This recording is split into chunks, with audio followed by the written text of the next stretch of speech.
ಸಭೆಯಲ್ಲಿ 200 ಗ್ರಾಮ ಪಂಚಾಯತ್ ಸದಸ್ಯರಾಗಿರುವಂತಹ ಆಶಾ ಅವರಿದ್ದಾರೆ. ಅವರಿಗೂ ಆತ್ಮೀಯವಾದ ಸ್ವಾಗತವನ್ನು ಬಯಸ್ತೇನೆ.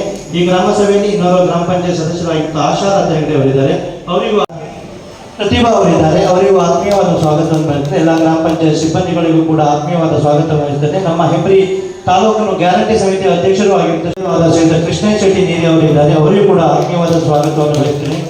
ನಮ್ಮ ಸೀತಾರಾಜಿ ವಿಠಲ್ ಶೆಟ್ಟರು ಅವರಿದ್ದಾರೆ. ಅವರಿಗೂ ಕೂಡ ಆತ್ಮೀಯವಾದ ಅಭಿವೃದ್ಧಿ ಕಾರ್ಯಕ್ರಮಗಳನ್ನು ಪಂಚಾಯತ್ನ ಲಭ್ಯವಿರುವ ಸಂಪನ್ಮೂಲಗಳಿಗೆ ಅನುಗುಣವಾಗಿ ಹಂತ ಹಂತವಾಗಿ ಕಾರ್ಯಾನುಷ್ಠಾನಗೊಳಿಸುವ ಬಗ್ಗೆ ಯೋಜನೆಯನ್ನು ಹಾಕಿಕೊಳ್ಳಲಾಗಿದೆ. ಗ್ರಾಮ ಸಭೆ ಕಳೆದ 20 ನಿಮಿಷದಲ್ಲಿ ಪರಿಚಯ ಮಾಡಿಕೊಳ್ಳಿ, ಜನರಿಗೆ ಪ್ರಯೋಜನ ಆಗಲಿ, ಮತ್ತೆ ಅವರು ಪ್ರಯೋಜನ ವಿಚಾರ ಮಾತ್ರ ಮಾತಾಡಲಿ. ಫಲಾನುಭವಿಗಳಿಗೆ ಏನು ಸಿಗ್ತದೆ ಜನರಿಗೆ ಅವರ ಇಲಾಖೆಯಿಂದ ಅದನ್ನು ಮಾತ್ರ ಮಾತಾಡಬೇಕು, ಅವರ ಹಿನ್ನೆಲೆ ಬೇಡ. ಜಿಯವರು ಆಗಮಿಸಿದ್ದಾರೆ. ಹಾಗೆ ವೆಂಕಟರಾಮ ತಾಲೂಕು ಶಿಕ್ಷಣ ಇಲಾಖೆಯಿಂದ ಆಗಮಿಸಿದ್ದಾರೆ. ಹೈಸ್ಕೂಲು ಮತ್ತು ಪ್ರಾಥಮಿಕದಿಂದ ರವಿಚಂದ್ರನ್ ಕಾರಂತ್ ಅವರು ಆಗಮಿಸಿದ್ದಾರೆ. ಅದೇ ರೀತಿ ಮಹಿಳಾ ಮತ್ತು ಮಕ್ಕಳ ಕಲ್ಯಾಣ ಇಲಾಖೆಯಿಂದ ಆಗಮಿಸಿದ್ದಾರೆ. ಕಂದಾಯದಿಂದ ಬಂದಿದ್ದಾರೆ. ಅದೇ ರೀತಿ ನೀರು ನೈರ್ಮಲ್ಯ ಇಲಾಖೆ ಮತ್ತೆ ಕಂದಾಯ ಇಲಾಖೆ ಲೇಬರ್ ವಿಭಾಗ ಕಾರ್ಮಿಕ ಇಲಾಖೆಯಿಂದ ಬಂದಿದ್ದಾರೆ. ಪೊಲೀಸ್ ಇಲಾಖೆಯಿಂದ ಬಂದಿದ್ದಾರೆ. ಕಾಲೇಜು ಇಲಾಖೆಯಿಂದ ಕೂಡ ಬಂದಿದ್ದಾರೆ. ಅರಣ್ಯ ಇಲಾಖೆ ಎರಡು ಏನ್ ಮಾಡಿದ್ದೇನೆ ಅಂದ್ರೆ ಈಗ ಎಲ್ಲ ವಾರದ 7 ದಿನ ಕೂಡ ಡಾಕ್ಟರ್ ಹೇಗೆ ಇರ್ತೇವೋ ಅದೇ ರೀತಿ ನಮ್ಮ ಪ್ರಯೋಗಶಾಲೆ ಕೂಡ ಓಪನ್ ಇರ್ತದೆ. ರಜಾ ದಿನಗಳಲ್ಲಿ ಬೆಳಿಗ್ಗೆ 9 ಗಂಟೆಯಿಂದ ಹಿಡಿದು 1 ಗಂಟೆವರೆಗೆ ಇರ್ತದೆ. ಅಂದ್ರೆ BP ಎಸ್ಪೆಷಲಿ ಶುಗರ್ ಪರೀಕ್ಷೆ ಮಾಡಲಿಕ್ಕೆ ಖಾಲಿ ಹೊಟ್ಟೆಗೆ ಬಂದು ಕಾಯುವಂತ ಪ್ರಮೇಯ ಇಲ್ಲ. ಅದನ್ನು ಎಲ್ಲರೂ ಸಾರ್ವಜನಿಕರು ಬಳಸ್ಕೊಳ್ಬೇಕಂತ ಹೇಳ್ತೇನೆ. ಅದೇ ರೀತಿ ಡಯಾಲಿಸಿಸ್ ವಿಭಾಗ ನಮ್ಮಲ್ಲಿ 1 ವರ್ಷದಿಂದ ಕಳೆದ 1 ವರ್ಷದಿಂದ ಉತ್ತಮ ರೀತಿಯಲ್ಲಿ ಕರ್ತವ್ಯ ನಿರ್ವಹಿಸ್ತಾ ಇದೆ. ಈಗ 7 ದಿನ ಫಲಾನುಭವಿಗಳಲ್ಲಿ ಚಿಕಿತ್ಸೆಯನ್ನು ಪಡೆದುಕೊಳ್ತಾ ಇದ್ದಾರೆ. ಈ ಕಳೆದ ತಿಂಗಳಲ್ಲಿ ಕೂಡ 76 ನೇತ್ರ ಸಹಾಯಕರು ಅಲ್ಲಿ ಲಭ್ಯವಿರ್ತಾ ಇದ್ರು.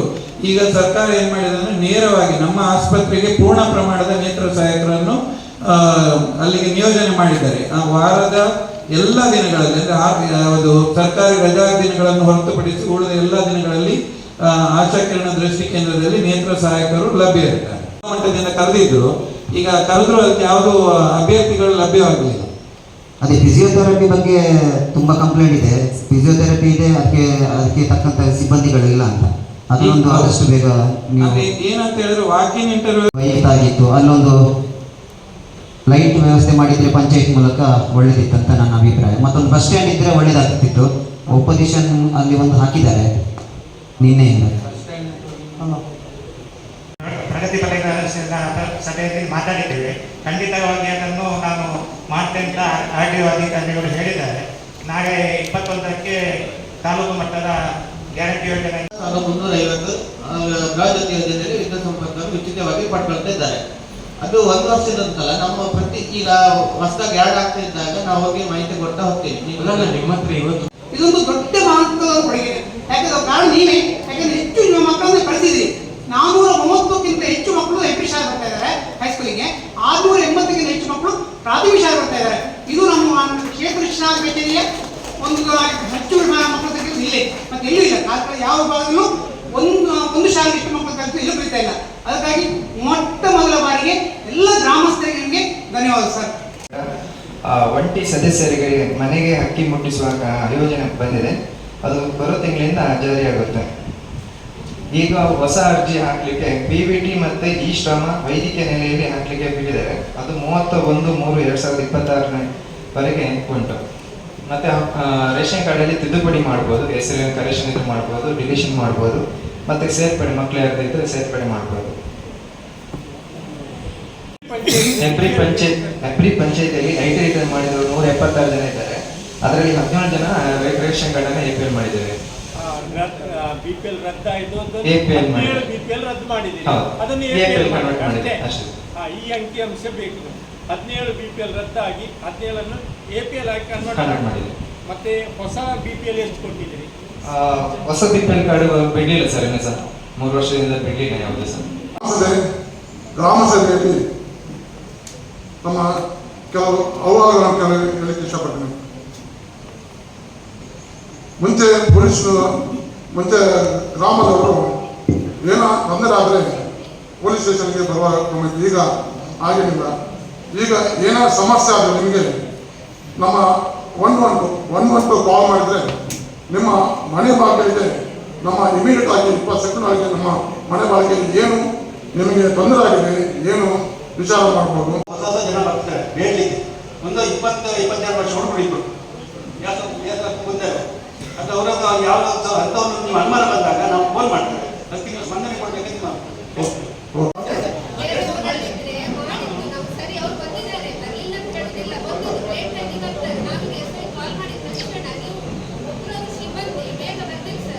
ನಾವು ತಿಂಗಳಿಗೊಮ್ಮೆ ಮೀಟಿಂಗ್ ತರ ಮಾಡಿ. ಪುತ್ತೂರು, ಚಾರ, ಹೆಬ್ರಿ ಎಲ್ಲ ಹೌದು, ಎಲ್ಲ ವಾರ್ಡ್ ಹೌದು. ಜನಸ್ಪಂದನ ಸಭೆ ಮಾಡಿದ್ದು ಎಲ್ಲಿ ಉಂಟು ಕೇಳಿ, ನಾನು ಯಾವಾಗ ಮಾಡಿದ್ದೀರಿ? ಅಲ್ಲ ಹೆಬ್ರಿ ಯಾವಾಗ? ಈ ಹಿಂದೆ ಯಾವಾಗ ಮಾಡಿದ್ರಿ? ಇದಕ್ಕೆ ಯಾವ ಡೇಟ್ ಅಂತ ಫಿಕ್ಸ್ ಇಲ್ಲ. ಅಲ್ಲಲ್ಲ, ಈಗ ಲಾಸ್ಟ್ ಗ್ರಾಮ ಸಭೆಯಲ್ಲಿ ನಾನು ಹೇಳಿದ್ದೆ ಪುನಃ ತಿಂಗಳಿಗೊಮ್ಮೆ ಮಾಡ್ತೇವೆ. ಪುನಃ ಕೇಳಿ. ನಾನು ಈಗ ಹೆಬ್ರಿ ಗಿರಿಜನ ಆಶ್ರಮ ಶಾಲೆ ಬಚ್ಚಪ್ಪಾಡ್ನಲ್ಲಿ ಇದ್ದೇನೆ. ಇಲ್ಲಿ ಹೆಬ್ರಿ ಪೇಟೆಯಲ್ಲೇ ನಮ್ಮ ಮನೆ. ಈಗ ಒಂದು ಜನಸ್ಪಂದನ ಸಭೆ ಆಗೋದು ನಮ್ಗೆ ಗೊತ್ತಾಗುದಿಲ್ವಾ? ಎಲ್ಲಿ ಮಾಡಿದ್ದೀರಿ? ನಿಮ್ದು ಎಲ್ಲಿ? ಬಚ್ಚಪ್ಪಲ್ಲ, ಇಲ್ಲಿ ಹೆಬ್ರಿಯಲ್ಲಿ. ನಾವು ವಾರ್ಡ್ ಮಾತ್ರ ಬಚ್ಚಪ್ಪ. ಜನಸ್ಪಂದನ ಸಭೆ ನೀವು ಕರೆಕ್ಟ್ ಎಷ್ಟು ತಿಂಗಳಿಗೆ ಮಾಡ್ಲಿಕ್ಕೆ ಅಂತಾರೆ? 1 ತಿಂಗಳಿಗ? ತಿಂಗಳಿಗೊಮ್ಮೆ ನಾವು ಮಾಡ್ತೇವೆ. ಇದರ ಬಗ್ಗೆ ಪ್ರಸ್ತಾವ ಕೂಡ ನಾವು ಮುಂಚೆ ಮಾಡಿದರೆ. ಮತ್ತೆ ಅಲ್ಲಿ ಪೊಲೀಸ್ ಸ್ಟೇಷನ್ ಹೋಗೋ ದಾರಿ ಲಾಸ್ಟ್ ಟೈಮ್ ನಾನು ಹೇಳಿದ್ದೆ, ಅದಕ್ಕೆ ನೀವೇನಾದರೂ ಇಲಾಖೆ ವತಿಯಿಂದ ಏನಾದರೂ ಲೆಟರ್ ಮಾಡಿ ಕೊಟ್ಟಿದ್ದೀರಾ ಪಂಚಾಯತಿಗೋ ಅಥವಾ ಪೊಲೀಸ್ ಇಲಾಖೆಗೆ? ಕೊಟ್ಟಿದ್ದೇವೆ, ಇಲಾಖೆ ವತಿಯಿಂದ ಮುಂಚೆ ಕೊಟ್ಟಿದ್ದೇವೆ. ಮಾಡ್ತಾ ಇದ್ದಾರೆ, ಇಷ್ಟವರೆಗೆ ಮಾಡಲಿಲ್ಲ ರೋಡ್. ಹಿಂದಿನ ಗ್ರಾಮ ಸಭೆ ಆದ ನಂತರ ನೀವು ಕೊಟ್ಟಿದ್ದೀರಾ? ಕೊಟ್ಟಿದ್ದಾರೆ, ಅಂದರೆ ಫುಲ್ ಹಾಳಾಗಿತ್ತಲ್ಲ ರೋಡ್. ಇದನ್ನು ನಿಗದಿತ ನಮೂನೆಯಲ್ಲಿ ಅರ್ಜಿ ಸ್ವೀಕೃತಿ ಮಾಡಿಕೊಂಡು ಎನ್ಕ್ವೈರಿ ಮಾಡಿಕೊಂಡು ಕೊಡುವಂಥ ಕೆಲಸವನ್ನು ನಮ್ಮ ಕಂದಾಯ ಇಲಾಖೆಯಲ್ಲಿ ಮಾಡ್ತಾ ಇದ್ದೇವೆ. ಅದೇ ರೀತಿ ಕೊಂಕಿ ಮಿತಿ ಇರುವಂಥದ್ದೇ ಬಾಗಿ ಅದರಲ್ಲಿ ಪಾರ್ಷಿಯಲ್ ಡಿಮಿಟ್ ಇರುವಂಥದ್ದು ಕೂಡ ಪೆಂಡಿಂಗ್ ಇದೆ. ಯಾಕಂತ ಹೇಳಿದ್ರೆ ಪಾರ್ಷಿಯಲ್ ಡಿಮಿಟ್ ಈಗಾಗಲೇ ನಾವು ಅಳತೆ ಕಾರ್ಯವನ್ನು ಮಾಡ್ತಾ ಇದ್ದೇವೆ. ಅದು ಪಾರ್ಷಿಯಲ್ ಡಿಮಿಟ್ 3 ಸಲ ಜಾಗ ಅವರಿಗೆ ರೆಕಾರ್ಡ್ ಆಗುದಿಲ್ಲ, ಯಾಕಂತ ಗೊತ್ತಿಲ್ಲ. ನಾನು ತುಂಬ ಸಲ ಪ್ರಶ್ನೆ ಕೇಳಿದೆ, ನಾನು ವೈಲ ಬರ್ತದೆ ಹೇಳ್ತಾರೆ, ಅಲ್ಲಿ 9 ಸಲ ಜಾಗ ಅವರಿಗೆ ರೆಕಾರ್ಡ್ ಆಗ್ತದೆ, ಇಲ್ಲಿ ಇವ್ರಿಗೆ 3 ಸಲ ಜಾಗ ಯಾಕೆ ಆಗ್ತಿಲ್ಲ ಅಂತ ನನಗೆ ಗೊತ್ತಿಲ್ಲ. ಈಗೆಲ್ಲ ಹಗಲಿಗೆ ಎಲ್ಲ ಜಿಂಕೆಗಳು ಓಡಾಡ್ತವೆ, ಅಲ್ಲದೆ ಮಂಗಗಳೆಲ್ಲ ಜಾಸ್ತಿ ಆಗಿದೆ. ನಿಮ್ಗೆ ಚಾರದಲ್ಲಿ 350 ಎಕರೆ ಜಾಗ ಕೊಟ್ಟಿದೆ ನಾವು 30-40 ವರ್ಷ ಹಿಂದೆ. ಅದರಲ್ಲಿ ಒಂದು ಮಂಕಿ ಪಾರ್ಕ್ ಮಾಡ್ಬೋದಲ್ಲ. ಚಾವಿ ಮತ್ತು ಚಾರ ಅಂತ ಹೇಳಿದ್ರೆ ಚಾರಕ್ಕೆ ನಿಮ್ಮ ಸರ್ವೆ ನಂಬರ್ಗೆ ಇರುವುದು ಇಲ್ಲಿಂದ 2 ಕಿಲೋಮೀಟರ್. ಆ 300 ಎಕರೆ ಜಾಗಕ್ಕೆ ಇಲ್ಲಿಂದ 2 ಕಿಲೋಮೀಟರ್ ದೂರ ಇರುವುದು. ನಿಮ್ಗೆ ಅದರ ಬಗ್ಗೆ ಮಾಹಿತಿ ಜಾಸ್ತಿ ಬೇಕು. ಯಾಕಂದ್ರೆ ಅದನ್ನು ಏನು ಮಾಡಬಹುದು, ರಾಷ್ಟ್ರ ಮಟ್ಟದಲ್ಲಿ ನಿಮ್ಗೆ ಒಳ್ಳೆ ಬಲಿ ಯಾವುದಕ್ಕೆಲ್ಲ ಹಣ ಬರ್ತದೆ, ನಿಮ್ಗೆ ಜೀಪಿಗೆ ಬರ್ತದೆ, ಸ್ಟಾಪಿಗೆ ಬರ್ತದೆ, ಸೆಕ್ಯೂರಿಟಿಗೆ ಬರ್ತದೆ. ನೀವು ಆ ಡೆವಲಪ್ಮೆಂಟ್ಸ್ಗೆ ಸಹ ಅದನ್ನು ಮಾಡಿದರೆ ಇವತ್ತು ಕೃಷಿಯಲ್ಲಿ ಜನರಿಗೆ ಬೇಜಾರಾಗಿ ಹೋಗಿದೆ. ರಾತ್ರಿಗೆ ಕಾಡು ಪ್ರಾಣಿಗಳು, ಹಗಲಿಗೆ ಮಂಗಗಳು, ಇಂಥದ್ದೆಲ್ಲ ಪರಿಸ್ಥಿತಿ. ನೀವೊಬ್ಬ ಯಂಗ್ ಆಗಿದ್ದೀರಿ ಆಫೀಸರ್, ನಾಳೆ ನೀವು ಪ್ರೊಫೆಷನ್ ಆಗಿ ದೊಡ್ಡ ಆಫೀಸರ್ ಆಗಲಿಕ್ಕಿದ್ದೀರಿ. ನೀವು ಅದನ್ನು ಮನಸ್ಸು ಮಾಡಿದ್ರೆ ಏನು ಸಹ ಮಾಡ್ಬೋದು. ಆ ವೈಲ್ಡ್ ಲೈಫ್ ನಿಮ್ಮ ಸರ್ವೆ ನಂಬರ್ ಒಂದು ಸ್ಕೆಚ್ ನೋಡಿ, ನನ್ನ ಹತ್ರ ಉಂಟು ಆ ಸ್ಕೆಚ್.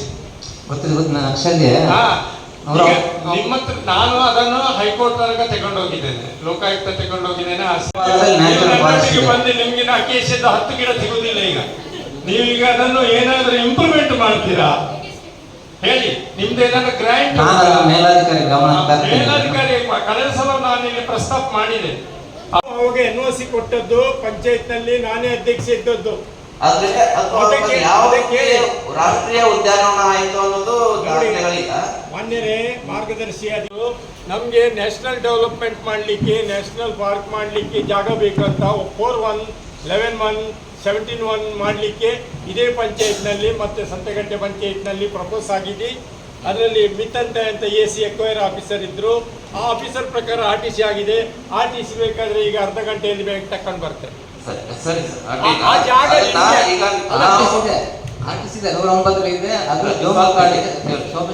ಅದು ನಾವು ದಾಖಲೆಗಳನ್ನೆಲ್ಲ ತೆಗೆದಿದ್ದೀವಿ. ರಾಷ್ಟ್ರೀಯ ಉದ್ಯಾನ